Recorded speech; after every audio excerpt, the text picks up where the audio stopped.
নমস্কার বন্ধুরা, হ্যালো, সবাই কেমন আছো?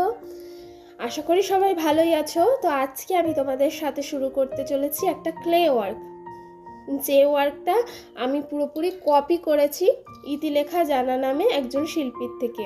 তার একটা কাজ আমাকে মুগ্ধ করায় আমি সেটাই বানানোর একটা ডিসিশন নিলাম।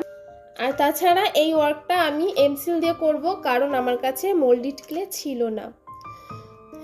আমি সত্যি মুগ্ধ হয়ে যাই একটা মানুষ কি করে এত সুন্দর করে এত নিখুঁতভাবে ক্লে ওয়ার্ক করতে পারে। তো আমার বিশ্বাস যদি তোমরা ওর চ্যানেলটা ভিজিট করো তোমরাও মুগ্ধ হয়ে যাবে। সত্যি কথা বলতে আমি জানি এটা তেমন নিপুণ হবে না, তবুও চেষ্টা করছি। আসলে কিছু কিছু মানুষ দূরে থেকেও মানুষের জীবনে অনেক কিছুই হয়ে যায়, তেমনি করে ইতিলেখা যেন আমার জীবনের একটা যেন অঙ্গ হয়ে গেছে। সত্যি কথা বলতে ওর ভিডিওগুলো দেখি আর আমারও ইচ্ছা করে ওরকম ছোট ছোট জিনিস বানাতে, কিন্তু হয়তো সময়ের অভাবে বা সুযোগের জন্য আমার হয়ে ওঠে না।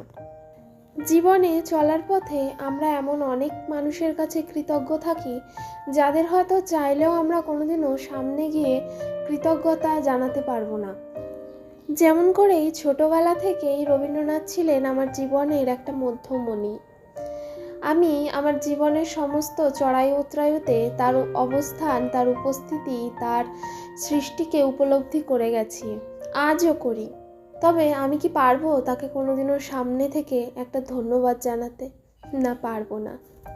তাই আমার মনে হয় জীবনে যারা তোমার গুরুত্বপূর্ণ তাদেরকে ধন্যবাদ জানাতে একবারও দ্বিধাবোধ করো না।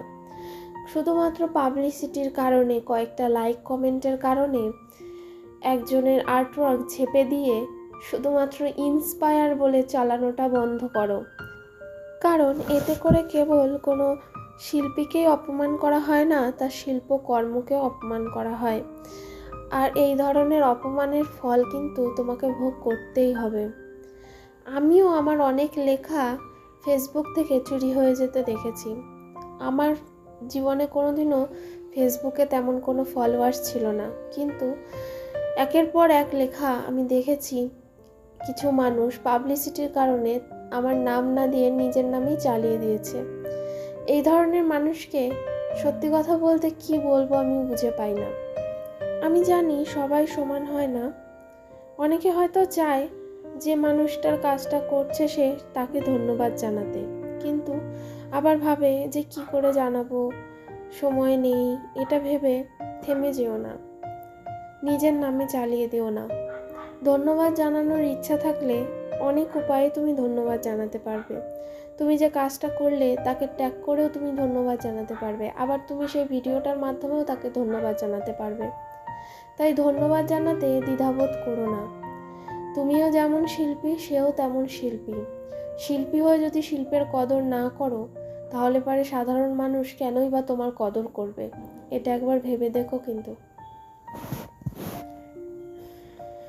দেখো আমার কাজটাও শেষ হয়ে এসছে। আমি সাধারণত এই কাজ ভেবেছিলাম ভার্নিশ দিয়ে কমপ্লিট করব, কিন্তু যেহেতু রঙটা আজকে শুকাবে না, আর একটু সময় লাগবে, সেই জন্য আমি কাল বা পরশু ভার্নিশ দিয়ে তবে এই কাজটা কমপ্লিট করব।